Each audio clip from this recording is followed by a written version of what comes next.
أعوذ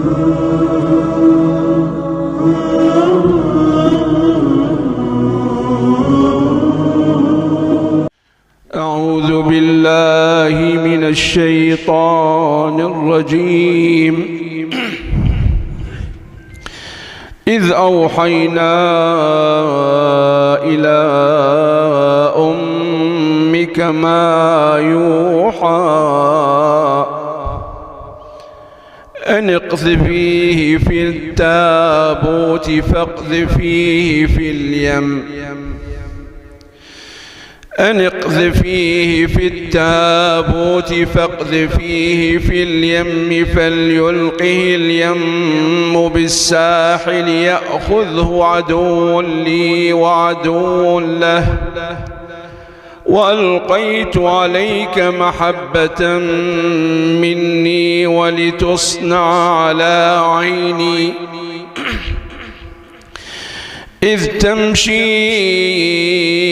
أختك فتقول هل أدلكم على من يكفله فرجعناك إلى أمك كي تقر عينها ولا تحزن وقتلت نفسا فنجيناك من الغم وفتناك فتونا فلبثت سنين في أهل مدين ثم جئت على قدر يا موسى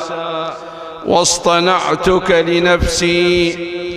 اذهب أنت وأخوك بآياتي ولا تنيا في ذكري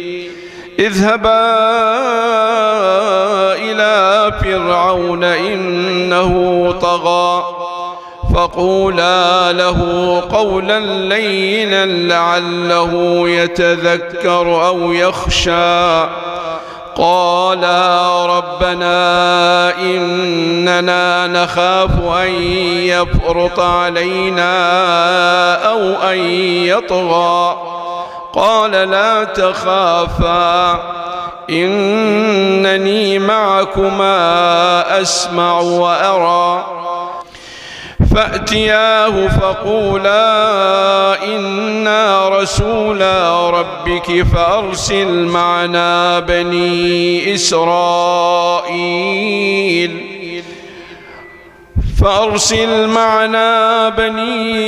إسرائيل ولا تعذبهم قد جئناك بآية من ربك والسلام على من اتبع الهدى إنا قد أوحي إلينا أن العذاب على من كذب وتولى قال فمن ربكما يا موسى قال ربنا الذي أعطى كل شيء خلقه ثم هدى قال فما بال القرون الأولى قال علمها عند ربي في كتاب لا يضل ربي ولا ينسى الذي جعل لكم الأرض مهدا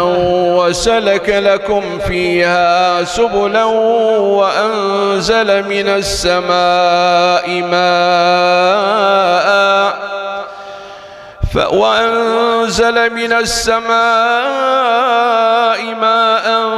فأخرجنا به أزواجا من نبات شتى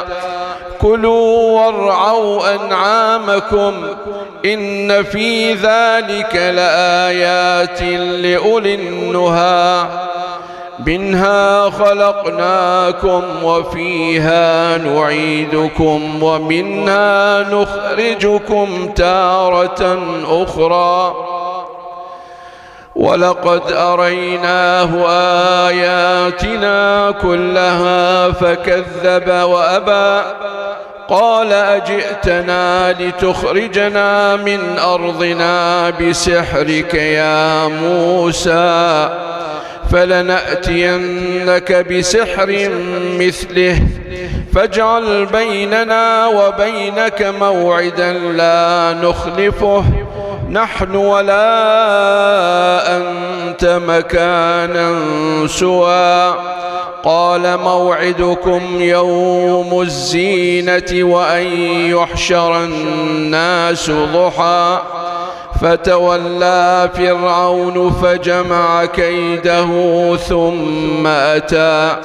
قال لهم موسى ويلكم لا تفتروا على الله كذبا فيسحتكم بعذاب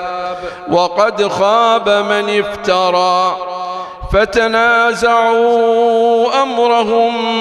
بينهم وأسروا النجوى قالوا إن هذان لساحران يريدان أن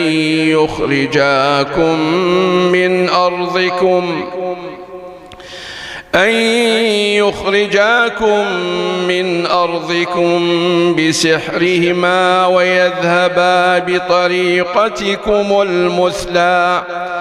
فأجمعوا كيدكم ثم أتوا صفا وقد أفلح اليوم من استعلى